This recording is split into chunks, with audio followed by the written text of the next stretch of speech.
E aí, professor, você já estudou sua lição? Então, are you ready to study our English lesson?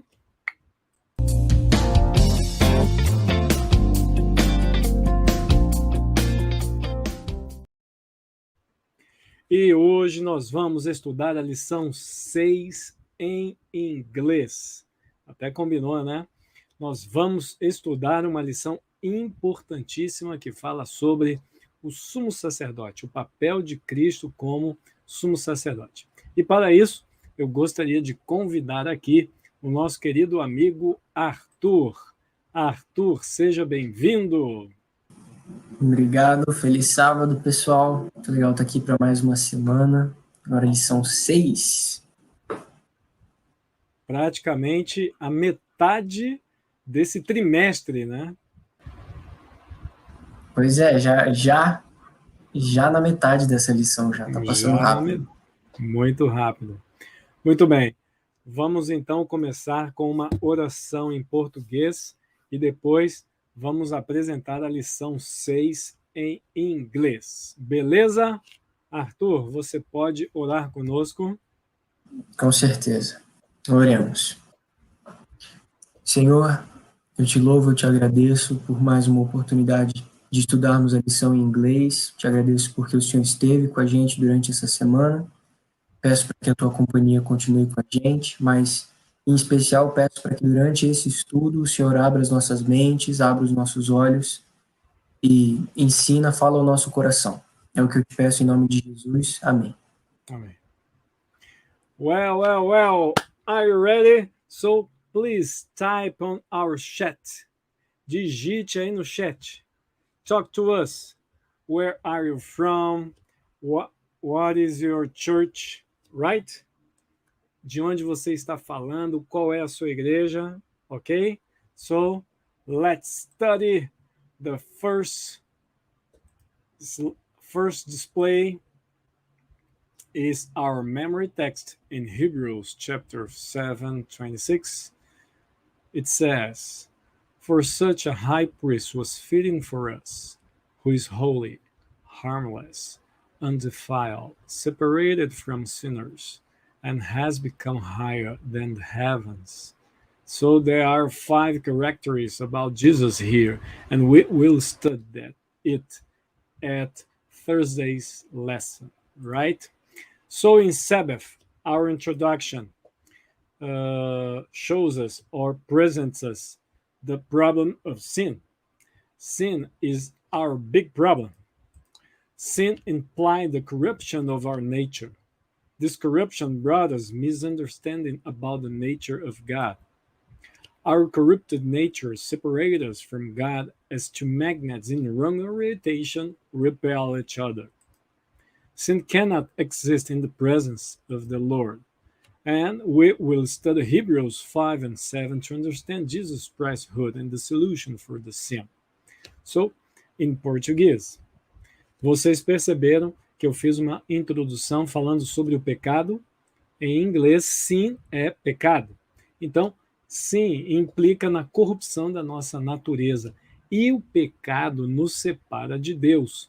O pecado não pode existir na presença de Deus. Então, nós vamos estudar Hebreus 5 e 7 para ver como o sacerdócio de Jesus traz a solução para estes problemas. So, are you ready, Arthur, to Sunday's lesson? Priest on behalf of human being. How this lesson help us? The first question talks about Hebrews 5 and verses 1 to 10. And the question says, we should study Hebrews 5 and answer what is the role of the priesthood and how Jesus fulfilled that role. So after you read about this passage, let's talk about the basic purpose, basic role of priest or Levitical priesthood. The basic purpose of priesthood was to mediate between sinful people and God. Priests were appointed by God in order to minister in behalf of human beings. Therefore, They needed to be merciful and understanding of human weakness. In Hebrews 5:6, God appointed Jesus as the high priest. In the verses 7 and 8, Jesus understands us because he also suffered. In verse 3, Jesus did not offer sacrifices for his own sins. In verse 7, Jesus offered his praise to one who was able to save him from death and was hurt. And in verse 8, Jesus learned obedience through what he suffered. So, what is the import? So, in português, right? Nós estamos vendo na lição de domingo que o propósito básico do sacerdote era apresentar as ofertas, ser um mediador entre o povo pecador e Deus. Então, o sacerdote era apontado por Deus e, portanto, ele conhecia, ele precisava conhecer o sofrimento daquele povo para poder oferecer, né, ser o mediador. E nós estamos vendo todas essas passagens que mostram que Jesus, ele é o mediador. Mas existe uma coisa curiosa na lição de domingo. Agora vamos falar em inglês sobre obediência e sofrimento. Well, obedience. Obedience was new to Jesus, not because he was disobedient, but because he was God. As sovereign over the universe, Jesus did not obey anyone. Instead, everyone obeyed him. Sufferings. Jesus' suffering and death on the cross are an essential part of his priestly ministry. This is the key. Suffering did not perfect Jesus in the sense that he improved morally or ethically. Sufferings did not make him merciful. What Hebrews means is that it was through sufferings that the reality of Jesus' brotherly love, authenticity of his human nature, depth of his submission made him perfect in the sense that qualify him as our high priest. So to finish Sunday's lesson, his life of perfect obedience and his death on the cross constitute the sacrificial offering that Jesus present before the Father as our priest. Em português, o sofrimento e a obediência foram tratados aqui na lição de domingo.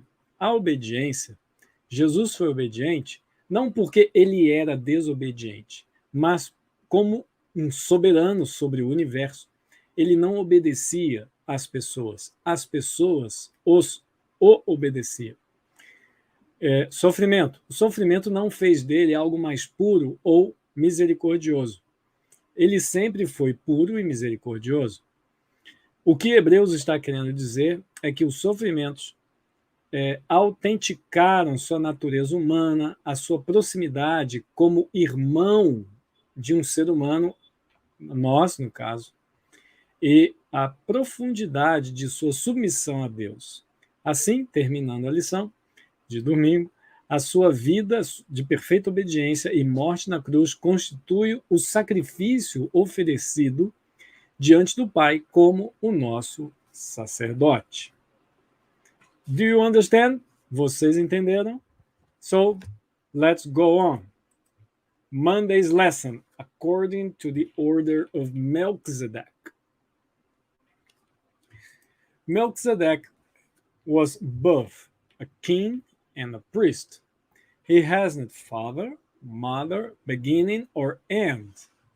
Christ, he was both a king and a priest. However, Jesus was sinless, according to Hebrews 7, 26, 28. Jesus is not Melchizedek or same Melchizedek. Jesus is likeness Melchizedek. The silence regarding the origin of Melchizedek reveals the origin of Jesus, eternal, right? So the genealogy to build this typology or a symbol for Jesus is a way to we understand the role of Jesus as our priest likeness Melchizedek, right? So this is the first part of our lesson, Sunday, Monday, and now I like to introduce Arthur to the next lesson, Tuesday and with Wednesday's lesson. Please, Arthur. Uh, uh, it's very interesting you just mentioned Melchizedek. The lesson makes this transition between Mondays and Tuesdays in a very, very nice way. So Tuesday's lesson is called An Effective Priest. And by reading Hebrews 7, we're reminded about the function of the Levitical priesthood.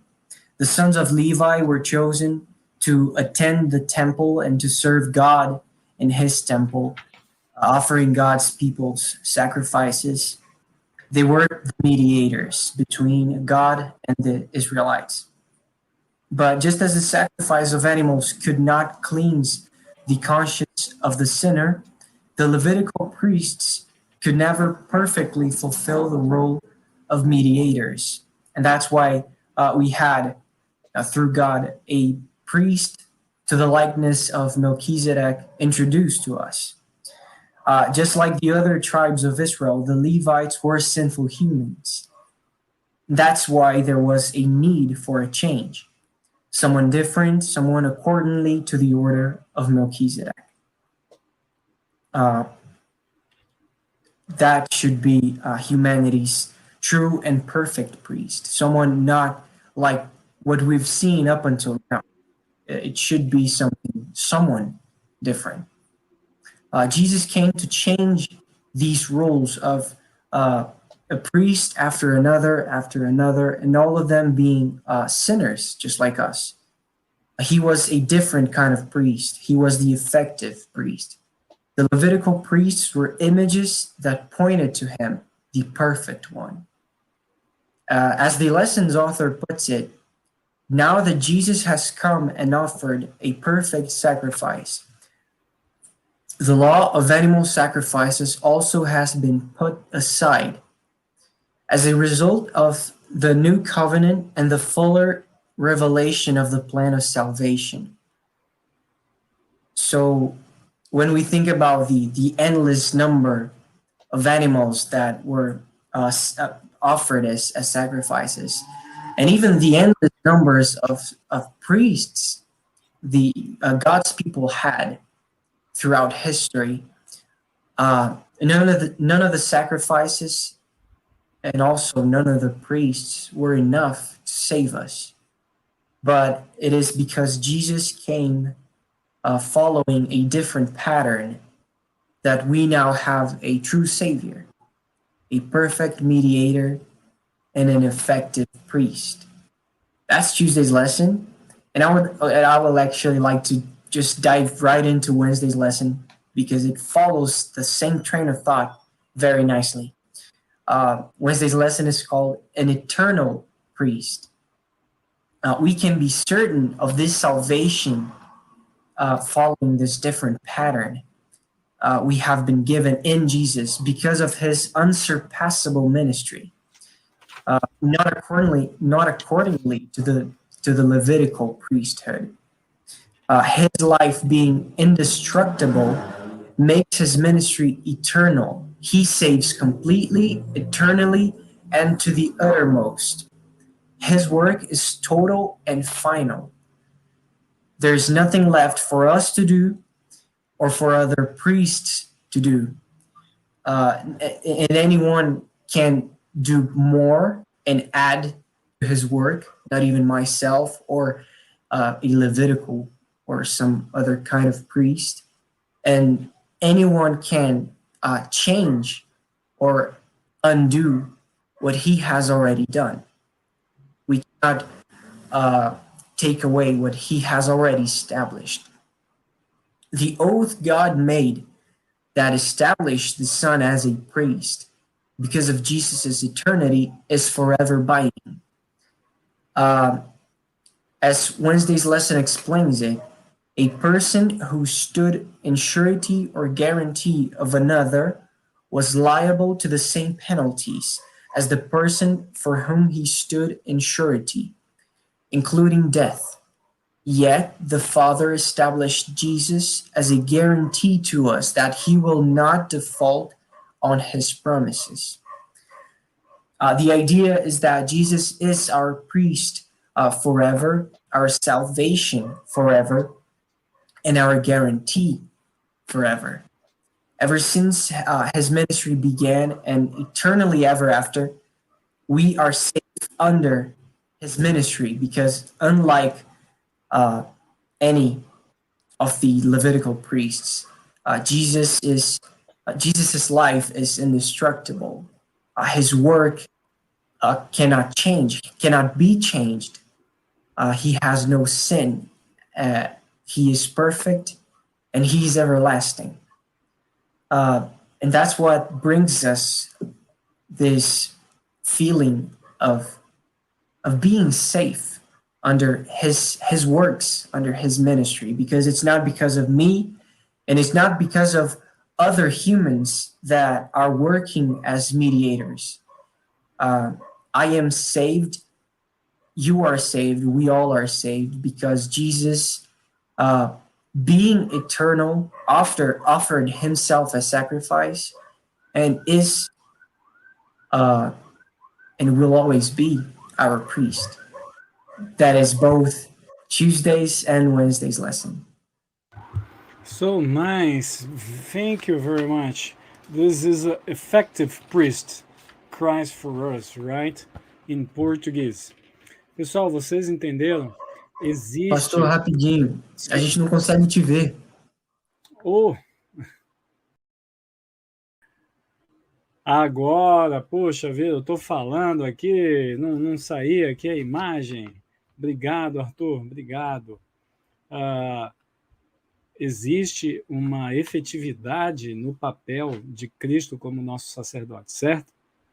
So, in English, Arthur, are you ready to Thursday's lesson?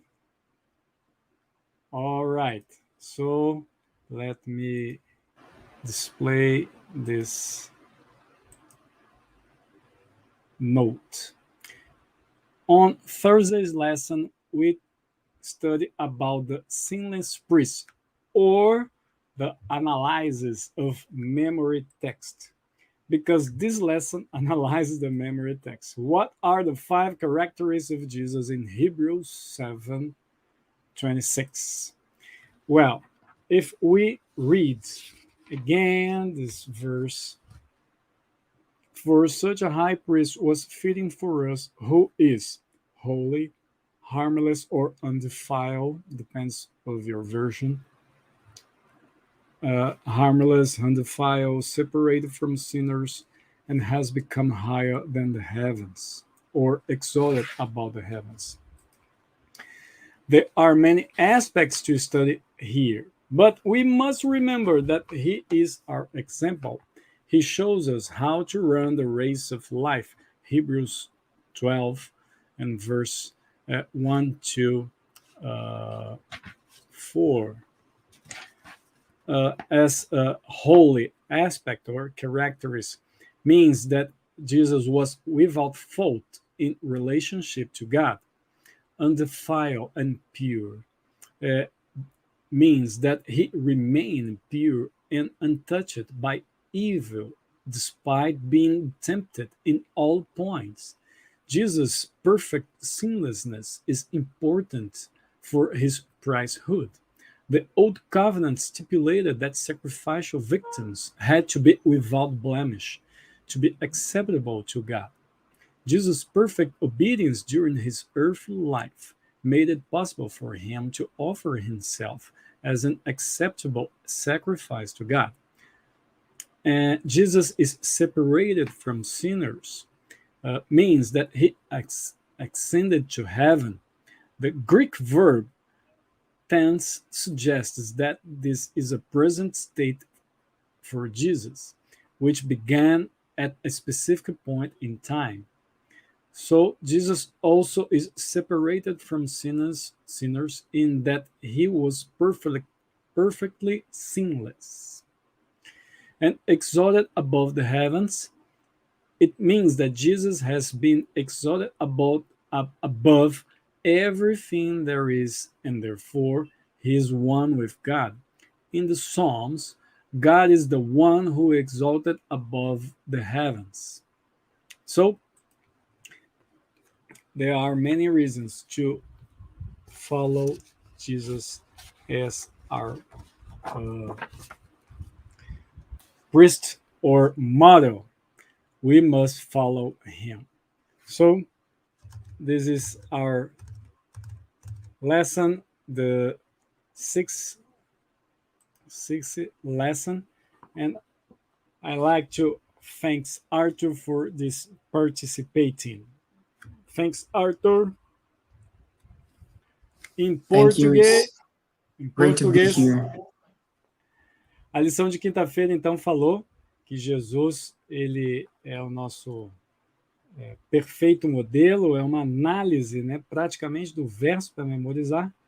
E eu toquei aqui em 5 pontos, né? Tentei ser breve.